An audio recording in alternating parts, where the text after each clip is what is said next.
Bom dia a todos. Já informado que estamos inseridos no sistema da YouTube, já, portanto, no ar. Inicio cumprimentando os eminentes colegas, componentes dessa egrégio tribunal, cumprimentando o senhor Procurador Regional Eleitoral, senhores servidores que nos dão a retaguarda para poder realizar mais essa sessão ordinária do Tribunal Regional Eleitoral de Mato Grosso. Cumprimento o doutor Rodrigo Cirineu, que também se faz presente, para acompanhar um julgamento do 1.3. A ata da sessão anterior fica aprovada diante da ausência de manifestação em sentido contrário. Eu vou anunciar aqui um adiamento, justamente esse, doutor Rodrigo Cirineu, do seu interesse, que é o 1.3, que é o PJI 0601-309, que é a prestação de contas de candidato ao cargo de deputado estadual, eleições 2018, Cuiabá. A requerente é Janaína Grace Riva, a relatoria, ou pelo menos o relator designado, é o doutor Sebastião Monteiro da Costa Júnior. E eu justifico aqui esse adiamento, porque nós temos aí algumas situações técnicas que precisam ser melhor esclarecidas. Inclusive, antes de iniciar essa sessão, estava conversando com a assessoria, com o Breno, com o Mauro, Zaqueu e todos. Nós temos algumas situações que precisam ser contornadas e de forma que eu não tenho a segurança necessária para proferir esse julgamento nesse momento, e eu vou, então, me reservar a ter um pouco mais de tempo para poder analisar melhor esses aspectos técnicos para poder dar o melhor resultado, o melhor julgamento a essa demanda. Então, doutor Rodrigo Cirineu, fica anunciado esse adiamento, e eu cumprimento a Vossa Excelência e digo que nós aqui, infelizmente, temos que ser até um pouco mal educados, né? Você já sabe do nosso sistema, né? Mas a questão, se fosse pessoal, nós teríamos todo o prazer que Vossa Excelência permanecesse lá na nossa plateia, mas aqui, tecnicamente, nós temos aqui alguns probleminhas, né? Então, eu cumprimento Vossa Excelência mais uma vez e fica, então, anunciado esse adiamento. Com certeza, presidente. Agradeço a oportunidade, queria desejar um bom dia a todos os membros do tribunal, servidores, doutor Pedro, e até a próxima. Muito obrigado. Eu agradeço. Bom dia.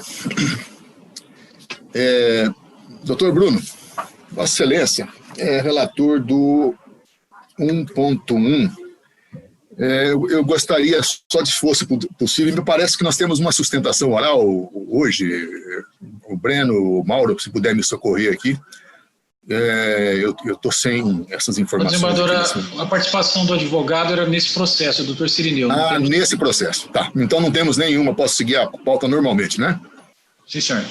Tá, ok. Então, 1.1, doutor Bruno, é da vossa relatoria, prestação de contas, exercício financeiro 2017, partido político, órgão de direção estadual. O requerente é Avante, partido Avante, né? Comissão Provisória Estadual de Mato Grosso, Lídio Barbosa e Luiz Barbosa. A relatoria, como dito, é de Vossa Excelência, a quem tem a honra de passar a palavra. O senhor está sem som, doutor Bruno. Doutor Bruno, está sem som. Obrigado, senhor presidente. Retomou. Obrigado. Senhor presidente, eminentes pares, cuida-se de prestação de contas anuais do Diretório Regional do Avante, MT, relativas ao exercício financeiro de 2017. Publicado o edital, não houve impugnação das contas por qualquer dos legitimados. A CCIA apontou, em relatório preliminar, a necessidade de complementação de documentos e esclarecimentos, abrindo-se oportunidade ao requerente para sanar as irregularidades. O requerente, o prestador, manteve-se inerte. Os autos retornaram à equipe técnica, que emitiu relatório de exame técnico. Ponderou por 9 intimação do prestador. A agremiação partidária, nessa oportunidade, prestou esclarecimento. E, em razão disso, a CCIA emitiu parecer conclusivo. O órgão partidário deixou de apresentar alegações finais. A douta Procuradoria Regional Eleitoral manifestou-se pela desaprovação das contas da agremiação partidária. É o relatório, senhor presidente. Ouço o senhor procurador. Ratifique, senhor presidente. Ratificado, doutor Bruno. Retorna a palavra. Obrigado, eminentes pares. Eu vou resumir. O fato aqui é o seguinte: a agremiação partidária ela não teve movimentação financeira no ano de 2017. As irregularidades apontadas pelo órgão técnico, veja, o órgão técnico emitiu parecer pela aprovação com ressalvas.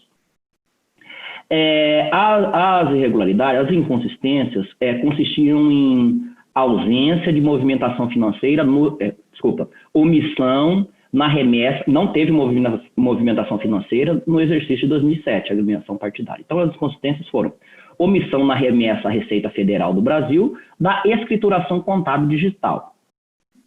Ausência, além disso, ausência de parecer da Comissão Executiva ou do Conselho Fiscal. 3. Ausência de despesas com a manutenção, a ausência de... não teve também ausência de despesas com a manutenção da sede do partido. Quer dizer, havia uma sede, como que foi feito esse pagamento, né? Ausência de registro de contador. A agremiação apresentou justificativas em relação a isso, a essas inconsistências. Como assentada por esta corte, não há falar-se em presunção de gastos. Aliada às justificativas apresentadas, eu anoto que a ausência de movimentação financeira e os documentos apresentados pelo prestador possibilitaram a análise das contas. E por isso eu assento que a hipótese é de aprovação com ressalva das contas.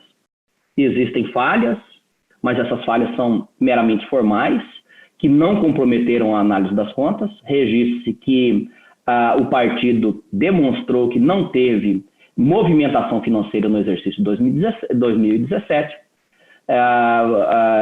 e por essas razões, eu, em dissonância com o parecer ministerial, estou aprovando as contas do Avante referente ao exercício de 2017 com ressalva, senhor presidente. Como voto? Como vota, doutor Jackson Coutinho? Eu acompanho o relator. Doutor Iali? O relator. Doutor desembargador Sebastião Barbosa? Excelência está sem som, mas já pude entender que seria com o relator? Eu deixo sem som para ver se Vossa Excelência está atento na linguagem labial. Com o relator. Ok. Doutor Sebastião Monteiro. Acompanho o relator, presidente. Doutor Fábio Henrique. O relator, presidente. O tribunal, a unanimidade, aprovou. Está aprovando com ressalvas, doutor Bruno? Ou sem ressalvas? Com ressalvas, senhor presidente. Aprova com ressalvas as contas do Avante nos termos do voto do relator. 1.2, PJE 0601-260. Embargos de declaração, prestação de contas, candidato ao cargo de deputado estadual, eleições de 2018. Embargante é Clarilce Almeida de Campos. O relator é o doutor Sebastião Monteiro, a quem passa a palavra. Bom dia, senhor presidente. Bom dia, eminentes pares. Trata-se de embargos de declaração opostos por Clarilce de Almeida Campos, em face do acórdão de D apontado, que por unanimidade julgou desaprovadas as contas de campanha da candidata relativa às eleições de 2018. Eis a ementa do acórdão embargado, consta no voto escrito. Em suas razões recursais, a embargante sustenta a existência de omissão, contradição e premissas fáticas equivocadas no acórdão embargado. Aduz ainda que a omissão do acórdão consiste na não aplicação dos princípios da razoabilidade e proporcionalidade para a aprovação das contas com ressalvas. Alega também que há nos autos comprovação dos gastos de campanha com outros idôneos, aspas, né? Há nos autos comprovação dos gastos de campanha com outros idôneos diversos do documento fiscal, fecha aspas. e ainda a regularidade na utilização de recursos financeiros próprios em campanha.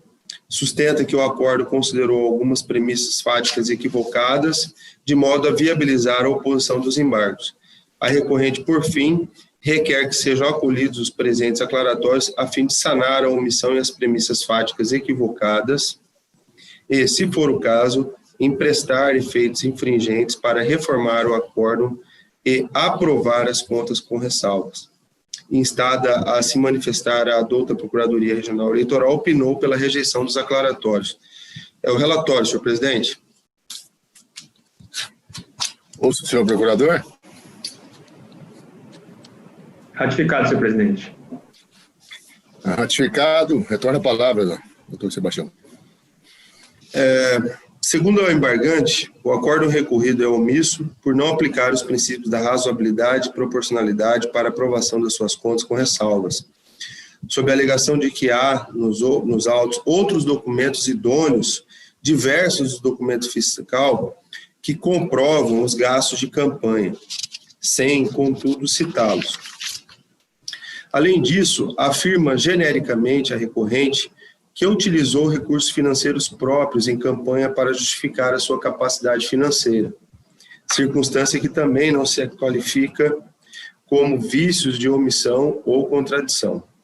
A par dessas alegações, percebe-se que a recorrente, a bem da verdade, e resignada com o julgamento das contas que a unanimidade desaprovou as suas contas de campanha e determinou a devolução de recursos públicos ao Tesouro Nacional, busca reanalisar as irregularidades apontadas no exame das contas e rediscutir a causa, o que é inviável em sede de embargo de declaração. A mera citação genérica da existência de documentos nos autos com suposta aptidão de comprovar gastos, sem apontar quais, especialmente os IDs no processo eletrônico, não serve para fundamentar o pedido de aplicação de razoabilidade ou proporcionalidade. Do mesmo modo, ausente a comprovação documental da sua capacidade financeira na prestação de contas. Não cabe em embargo de declaração simplesmente alegar que utilizou recursos financeiros próprios para justificar a origem de recursos aplicados em campanha. Por fim, a embargante aduz ainda que o acórdão recorrido julgou as contas com base em premissas fáticas equivocadas, mas sequer apontou quais seriam tais premissas, o que, segundo o Ministério Público Eleitoral, abre aspas, demonstra clara intenção de ganhar tempo e protelar o cumprimento das sanções impostas pela decisão, fecha aspas. Vale ressaltar que os embargos de declaração são espécies de recursos de fundamentação vinculada, como todos já sabem. Aqui eu trago, e não é o caso aqui, a insurgência trazida no presente veículo não se amolda a uma das fundamentações vinculadas do presente recurso. Aqui eu transcrevo um voto da lavra do eminente desembargador Sebastião Barbosa, proferida nesse ano, dia 15 de abril de 2020, que também rejeitou os aclaratórios, porque estava rediscutindo matéria e não é permitida no presente instrumento recursal. Sendo assim, senhor presidente, por todo exposto, em consonância com o parecer do Ministério Público, eu conheço os embargos, porém os rejeito, mantendo-se integralmente o acordo combatido. É como voto. Vota doutor Fábio Henrique. Voto com o relator, excelência. Doutor Bruno. Acompanhe, senhor presidente. Doutor Jacques Coutinho. Com o relator. Uriali. Com o relator, excelência. Desembargador Sebastião Barbosa. Com o relator.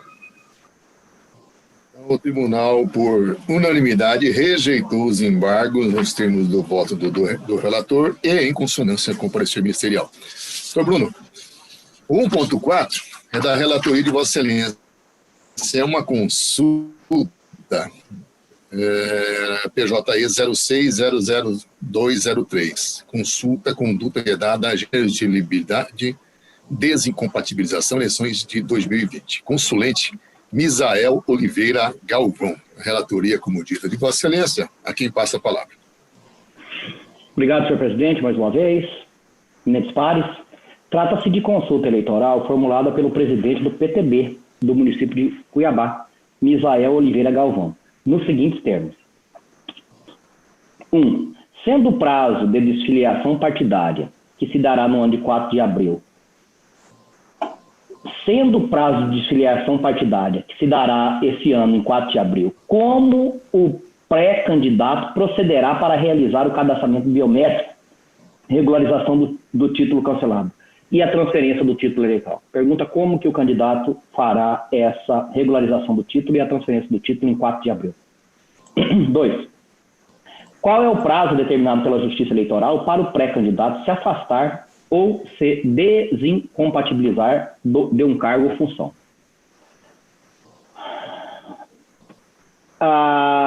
Inicialmente, a presente consulta foi formulada através de expediente administrativo endereçado à Secretaria Judiciária deste sodalista e que, por determinação do senhor presidente, converteu-se em consulta formal, porque era, de fato, uma consulta. Notificado através de e-mail para a ciência da decisão, não há notícia nos autos de que o consulente tenha se manifestado.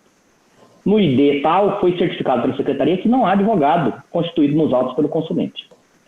A seção de análise técnico-processual, vinculada à Secretaria Judiciária, manifestou-se preliminarmente pelo não conhecimento da consulta. No mérito, referido órgão respondeu aos questionamentos tendo por base orientações constantes no endereço eletrônico desta Corte, bem como de acordo com a legislação aplicável à espécie.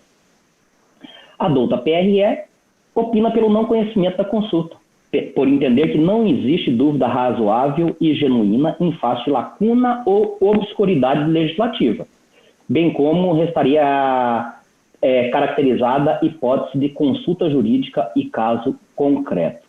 É o relatório, senhor presidente. O senhor procurador? Ratifique, senhor presidente. Ratificado, retorna a palavra, doutor Bruno.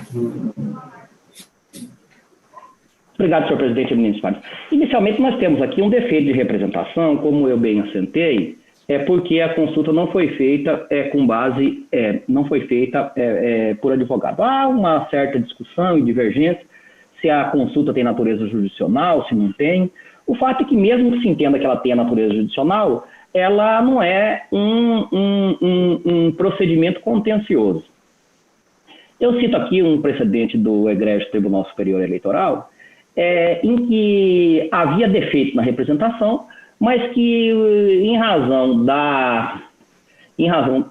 pelo fato da consulta não ser reconhecida, a Corte Superior superou essa irregularidade e já deu por não conhecida a consulta. Eu preferi fazer o mesmo aqui, uma questão de economia processual, uma vez que intimar pessoalmente o consulente para regularizar a representação processual teria um custo maior do ponto de vista processual do que simplesmente não conhecer a consulta. Então, eu estou superando essa questão da irregularidade de representação para não conhecer da consulta, superando e não conhecendo da consulta.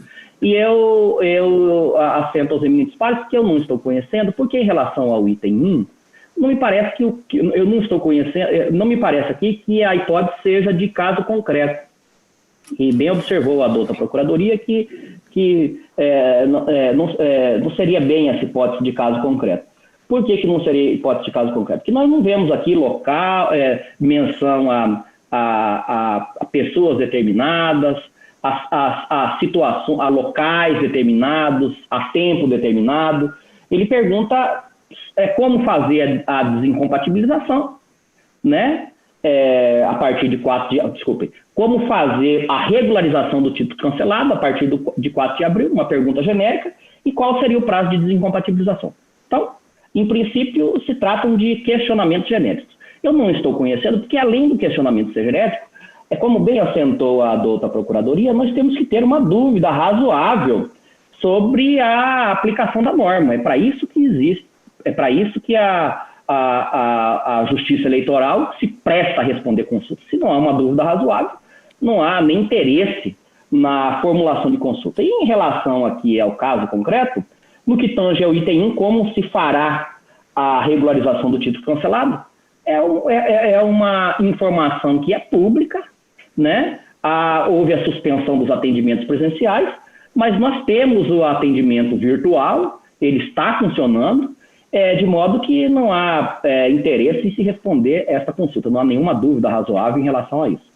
No que tange ao item 2, eminente Pares, da mesma forma, o questionamento a esta Corte quanto ao prazo de desincompatibilização, nós vemos lá na Lei 64/90 o prazo de desincompatibilização, de modo que não há dúvida razoável quanto à aplicação da norma, não há nenhum tipo de divergência jurisprudencial, omissão em norma administrativa interna, de modo que, por essas razões, senhor presidente, eu estou votando pelo não conhecimento da consulta. Como voto? Vota doutor Jacques Coutinho. Eu voto com o relator. Doutor Iali. Com o relator, excelência. Doutor Sebastião Barbosa. De acordo. Doutor Sebastião Monteiro. Relator. Doutor Fábio Henrique. O relator, senhor presidente. Também acompanho o eminente relator e o resultado, o tribunal, a unanimidade, não conheceu da consulta nos termos do voto do doutor relator em consonância com o parecer ministerial. Temos um último processo aqui, da minha relatoria, tratando-se de matéria administrativa. A resolução TSE 21.009/2002, assim como a resolução TRE 1813, ou seja, 1813/2016, ela cuida da prorrogação de mandatos de juízes eleitorais nessas épocas próximas às eleições. De forma que, em linhas gerais, ela diz que não se farão alterações na jurisdição eleitoral, prorrogando-se automaticamente o exercício do titular entre 3 meses antes e 2 meses após as eleições.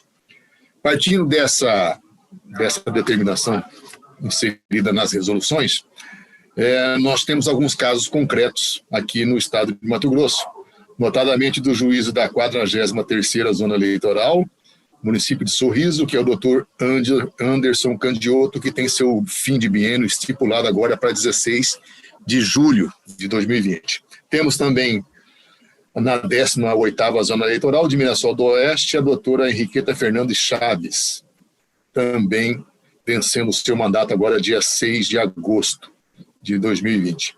E, na 46ª Zona Eleitoral de Rondonópolis, a doutora Milênia Aparecida Pereira Beltramini, que tem seu mandato frente à Justiça Eleitoral com prazo a se encerrar em 10 de setembro de 2020.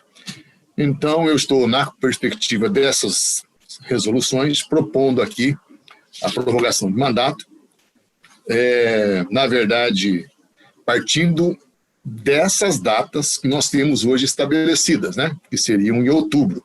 Nós sabemos que estamos aí na iminência de alterar essas datas das eleições, que possivelmente seria para novembro. Mas, se por acaso alterar, nós faremos uma nova alteração. Mas eu preciso fazer isso aqui, porque nós temos aqui alguns casos já estão se encerrando. O mandato agora é 16 deste mês de julho. Fatalmente, até lá, não vai ser votada ainda essa PEC, que está em trâmite, né, no Congresso Nacional. De forma que eu estou fazendo, então, a proposição dessa prorrogação dos mandatos dessas 3 juízes, dessas 3 zonas eleitorais a que me referi, inclusive dizendo que, tecnicamente, venceriam no dia 25 de dezembro, é o dia de Natal. Então, eu estou fazendo aqui um alongamento um pouquinho mais para pelo menos até o dia 30 de dezembro, prorrogando, então, o mandato dessas 3 juízes, dessas 3 zonas eleitorais. Me fiz entendido? Alguma dúvida com os colegas? Podemos, alguma objeção? Podemos dar por prorrogadas os mandatos?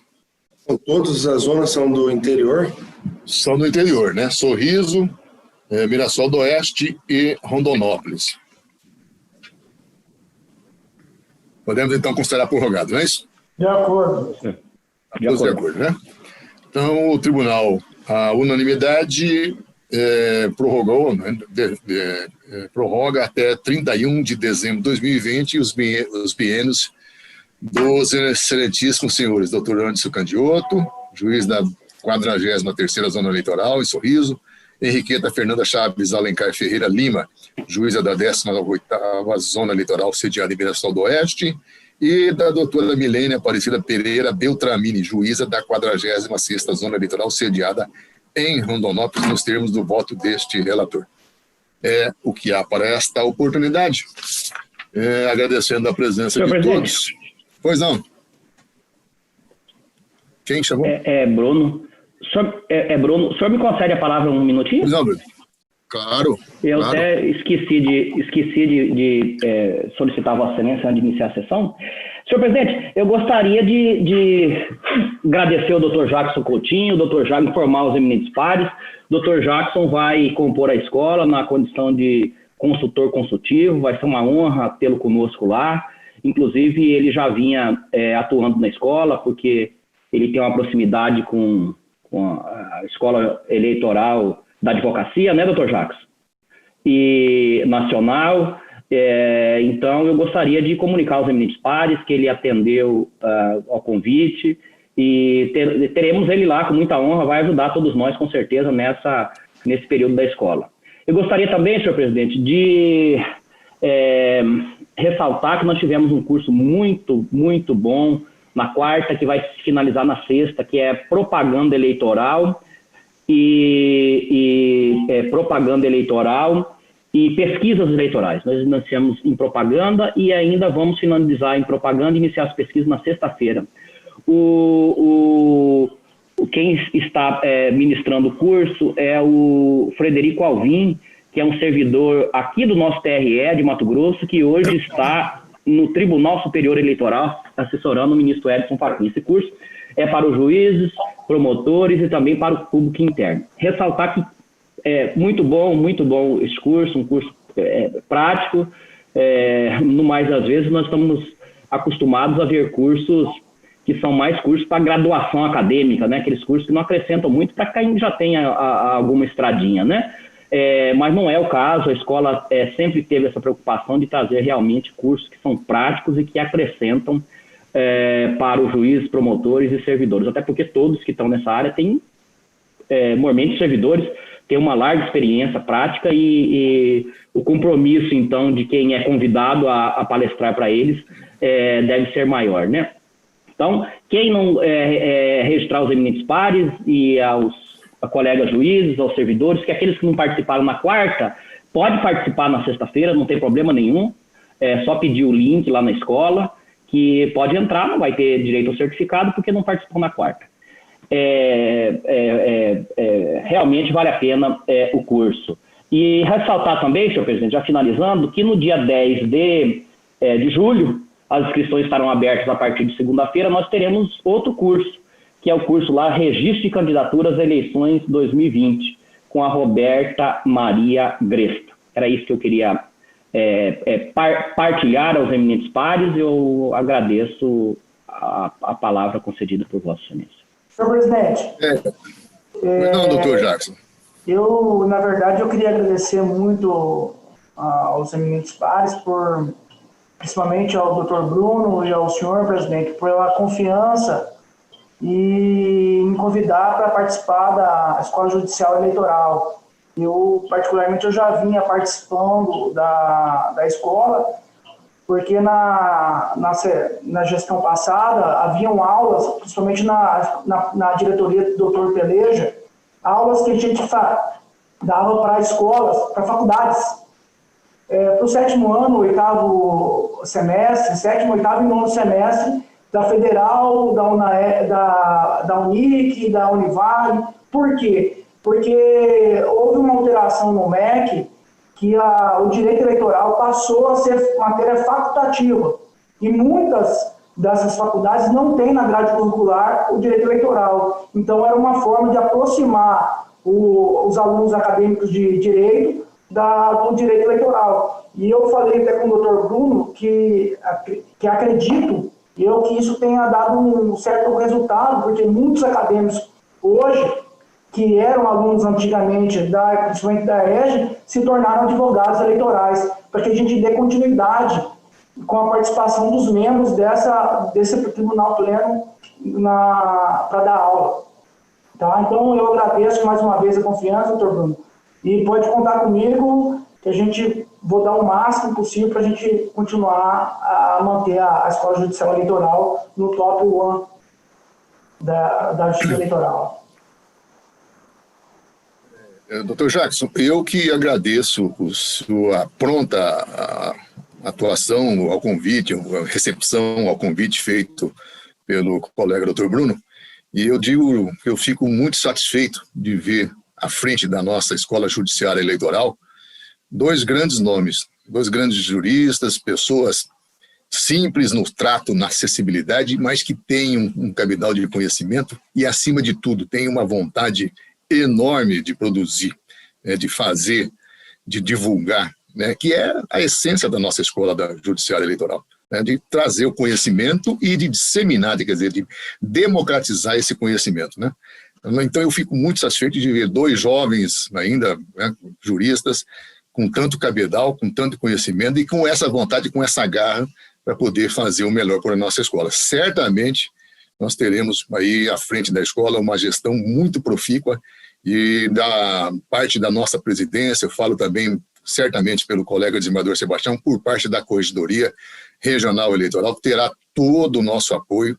Nós aqui deixamos abertas as portas da nossa administração para toda e qualquer necessidade que for nos eventos, nas organizações, nos apoios. Nós já disse, inclusive, nós tínhamos preparado uma série de palestras que nós queríamos fazer ao longo dessa campanha eleitoral que está se aproximando. Não podemos fazer pessoalmente, se deslocando até os locais, mas podemos fazer pelos meios virtuais, que felizmente têm funcionado muito bem. O D'Arienzo tem nos dado aí todo esse apoio também. Nós temos aí a possibilidade de salas contando com centenas de pessoas aí. E isso me deixa muito tranquilo, sabendo que à frente dessa escola nós temos dois grandes nomes, o Dr. Bruno, o Dr. Jackson, que certamente vai nos brindar com grandes eventos, e isso vai ser interessante não só para o nome da nossa escola, mas para todo o nosso estado de Mato Grosso. Eu volto sempre a bater naquela tecla, é muito importante esse enfoque, viu, doutor Jackson, que Vossa Excelência acabou de referir, na parte prática. Nós gostamos, evidentemente, a teoria é muito bom, mas nós precisamos ter um viés destinado ao público-alvo que nós precisamos atingir nessas eleições. São os candidatos a vereador, a prefeitos, são os advogados que vão atuar nesses bastidores, perante os tribunais, perante os juízes. Então, esse enfoque sempre muito mais voltado, é lógico, com doutrina, mas também com ciência, mas também com aquele lado prático, aquela palavra que vai trazer o conhecimento necessário para situações concretas, que isso certamente vai evitar muitas e muitas demandas que podem desaguar nas juízes eleitorais e também aqui no próprio tribunal. É quase que uma medida preventiva de ações quando você faz um esclarecimento. Eu quero crer que isso evita essa enxurrada de ações que muitas vezes acabam desaguando aqui nos tribunais. Então, eu fico muito feliz com essa nova composição da nossa escola, que certamente vai dar bons frutos para a nossa justiça eleitoral. Senhor presidente, eu até tinha uma certa resistência com relação às aulas virtuais. Mas, de um tempo para cá, desde que começou esse tempo de webinário,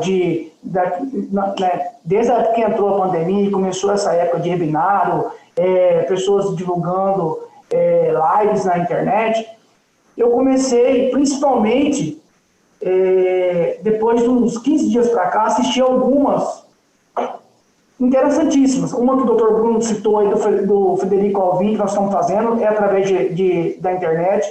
O do doutor Luiz Zambaneda, que foi membro dessa corte, que também fez uma interessantíssima semana passada. Então, eu tinha uma resistência a ser uma coisa meio monótona, mas quando na prática, assisti na prática, vi que uma coisa totalmente dinâmica, uma coisa totalmente interessante e que acho que é um tipo de situação que veio para ficar, entendeu? Talvez a gente possa implantar isso também, é um conselho aí, uma sugestão do Dr. Bruno, a gente implantar esse sistema também quem tiver logo a vocação para poder dar essa aula, dos juízes membros dessa corte e fazer uns vídeos, um bate-papo na live e a gente divulgar isso dentro dos colégios. Eu achei interessantíssimo. Fica aqui esse registro. Naturalmente, doutor Jackson, nesse tempo de Covid, de pandemia da Covid-19, nós não teremos outra alternativa. Nós vamos ter que trabalhar com essa ferramenta de internet que felizmente existe e tem suprido a contento, né? Muitas vezes o pessoal falava, é muito melhor você participar presencialmente, tal, que tem mais possibilidade de aprendizado e tal, mas isso depende muito do conteúdo, daquilo que se discute. Tem palestras que o cidadão vai e dorme, não tem? Infelizmente temos. E se o tema não é relevante, vai dar na mesma. Interessa o seguinte, interessa conteúdo. Se tiver relevância, o tema for apaixonante, não interessa se está presencial, se está por meio eletrônico, interessa que tenha essa comunicação e que haja receptividade do outro lado, o assunto seja interessante. Quando a matéria levanta aquele interesse, pode ser de qualquer jeito, pode ser por livro, pode ser pela via eletrônica, pode ser presencial, que ela vai surtir o efeito. E, João, é por isso que nós temos que trabalhar realmente com temas que sejam de relevância para o nosso dia a dia. Eu tenho sempre uma visão, eu sou muito prático, talvez uma das características que eu mais tenho é buscar essa praticidade. Eu gosto de que as coisas sejam desenvolvidas para buscar resultados, né? E nesse período das eleições, eu acho que eu vou confiar na sensibilidade do Dr. Bruno e do Dr. Jacques para que nós possamos trazer temas que possam desaguar no dia a dia nosso aqui para evitar, muitas vezes, aquelas repetições de demandas que nós sabemos que acabam acontecendo. Evidentemente, tomando aquele cuidado, né, de nunca ficar adiantando posicionamentos de tribunais. Estou falando aqui, né, para evitar situações, mas vou lá naquele live, naquele dia, assim, já foi dito isso. É preciso tomar muito cuidado com situações concretas, mas o pensamento doutrinário sobre o tema, o esclarecimento é sempre muito relevante, né? Só cuidando para dizer, olha, não é essa especificamente a posição do tribunal, para evitar, né, dizer que depois a escola falou uma coisa e está decidindo outra, né? Então, esse é um problema que nós precisamos ter muito cuidado, mas certamente os colegas aí, com a sapiência, né, com a experiência que já tem, saberão contornar essa situação. E do colega, né, Frederico, né, que honra o nosso nome no Tribunal Regional Eleitoral, que está proferindo essa palestra, muito boa, por sinal, tenho visto meus melhores comentários, eu já sabia, pelo menos de nome, não o conheço pessoalmente, mas já sabia que o Dr. Frederico é muito conceituado, um servidor de cabedal, de conhecimento, e tanto é que está merecidamente atuando perante o Tribunal Superior Eleitoral. Então, é uma satisfação poder contar, né, com essa participação remota do Dr. Frederico. E eu confesso que ontem não tive oportunidade, não tive condições de acompanhar, porque tinha os preparativos para uma sessão na Câmara, lá no Tribunal de Justiça. Mas eu fico muito feliz e aqui já fica, então, o meu agradecimento aos organizadores desse evento e, principalmente, ao nosso ilustre palestrante, Dr. Frederico. Dr. Pedro, o senhor queria falar alguma coisa? Se Vossa Excelência me permitir também fazer alguns breves registros, claro. Aqui para contribuir, acrescentar, né, antes de tudo também desejar boa sorte, sucesso ao Dr. Jackson na sua louvável participação à escola, registrar aqui muito pertinente esses apontamentos de Sua Excelência, porque quando nós pensamos realmente as possibilidades que nos abrem a realização de eventos nessa modalidade eletrônica, a gente muitas vezes até consegue incorporar um pouco melhor que a sistemática do mundo realmente está mudando, né? E nesse ensejo, no dia 19, nós tivemos um evento aqui da Agência Lupa sobre desinformação. E foi um evento que contou com cerca de 80 participantes, 80 a 90 participantes. É muito enriquecedor o debate, porque se tratando de desinformação, tínhamos um professor, um acadêmico, enfim, um jurista, fazia uma abordagem, jornalistas também. Tivemos aqui os nossos representantes locais, a OAB participou, né, a escola, a comissão eleitoral por meio do doutor Lenine também, e aqui também fazer os registros, porque até uma sugestão que dou ao doutor Bruno, doutor Jackson, é que realmente na casa nós temos uma pessoa altamente qualificada, que é o Darienzo. O Darienzo participou desse evento e ele nos deu ali, em curto momento, panoramas técnicos que nos fazem compreender um pouco melhor essa sistemática de plataformas, de rastreamento. Presidente, nós tivemos acesso a ferramentas de checagem, que é uma coisa impressionante e gratuita, tá? Ou seja, é só a informação. E isso que Vossa Excelência bem disse, né? O que importa é se a informação consegue ser transmitida e for uma informação relevante, né, que tenha uma aplicação prática. Presidente, imagine você por um site gratuito, você entra no site, você digita a conta do Twitter e ele automaticamente já faz um rastreamento para saber quais aquelas pessoas que estão engajadas com aquele usuário de conta têm características de robô ou não, tá? Então, assim, você vê, nossa, uma coisa tão simples, e aí, por outro lado, eles da agência começaram a mostrar as novas técnicas. Eles fazem, olha, isso aqui é coisa que só realmente a agência especializada vai poder apurar, mas você pode fazer pela checagem. Hoje já se faz alteração facial, né? O computador lê, faz a leitura labial da sua mensagem, aquela que você quer transmitir, e ele migra digitalmente para o rosto. Há exemplos no YouTube fazendo isso com o Obama. Então, assim, é uma coisa assim, impressionante. Você vê aquilo, você fala, não, isso aqui não... Enfim, então existem todas as técnicas, né, de fazer essa depuração, e assim, é aquilo que é a própria transformação nossa da sociedade, porque, por um lado, também tudo tem migrado para esse tipo de plataforma, né, esse mundo eletrônico, inclusive a criminalidade também, e, claro, esse contexto de desinformação, influência em eleições. Por outro lado, a nova esfera pública é a esfera pública eletrônica. Hoje, ninguém vai mais para fazer discurso na praça pública, né? Enfim, não vai mais. Hoje, a praça pública é esse meio dessa propagação. Então, são circunstâncias que realmente nos obrigam muito a refletir, especialmente quando a gente lida com democracia e o cenário de uso de tais mensagens também nas eleições. Então, é só esse registro já um tema que a escola certamente tem todas as condições de desenvolver, até com o auxílio do nosso ilustre querido Darienzo. Muito obrigado, senhor presidente. Certamente, esse é um tema que não vai poder faltar, né? Não vai faltar na programação da nossa escola, né? A desinformação, o combate, né, à desinformação é uma tônica que vai imperar nessa campanha que se avizinha. E a nossa escola tem que ter esse foco realmente, né, de trabalhar para poder orientar e trazer meios para poder combater essa desinformação, né? E essa é uma matéria relevantíssima que certamente será abordada, e nós vamos contar, sim, com a participação do Darienzo e de outros experts sobre o tema, né? Até porque eu imagino que nós vamos passar por um verdadeiro divisor de águas, né?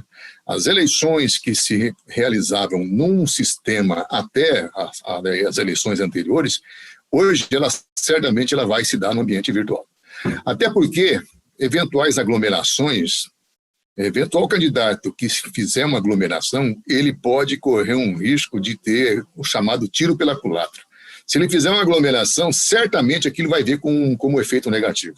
Basta uma divulgação de que o cidadão está um candidato a prefeito, um candidato a vereador está aglomerando pessoas em busca de voto, isso vai dar um resultado negativo enorme, até porque certamente vai dizer, se o cidadão está se predispondo a ocupar um cargo público e coloca em risco a sua própria saúde e a da população que participa dessa aglomeração, que nível de candidato é esse? Qual o comprometimento que esse candidato tem perante a coisa pública, perante a administração pública? Ele não está pensando no bem-estar do povo, né? Então, isso é facilmente destruído em poucos minutos. Basta uma foto de um cidadão fazendo um tipo de campanha naquele sistema tradicional que vai ter aí todo um ambiente negativo que vai ser extremamente prejudicial para a sua campanha. Então, nós vamos passar realmente um divisor de águas. Essa campanha vai vir aqui para o nosso ambiente virtual, não tenham dúvida disso, né? Aqueles que persistirem no sistema tradicional certamente vão ter muitos problemas, não só com a justiça eleitoral, mas também com a própria sociedade, que vai ver aquilo como algo antepassado, algo já superado e muito, muito, muito arriscado do ponto de vista da saúde pública. Não é isso? Mas então eu quero agradecer a presença de todos, né, dar por encerrada a sessão e convidar a todos para que estejamos aqui, se Deus quiser, na próxima terça-feira, no mesmo horário. Está encerrada a sessão, agradecendo mais uma vez a presença de todos. Um bom dia a todos. Bom dia, presidente.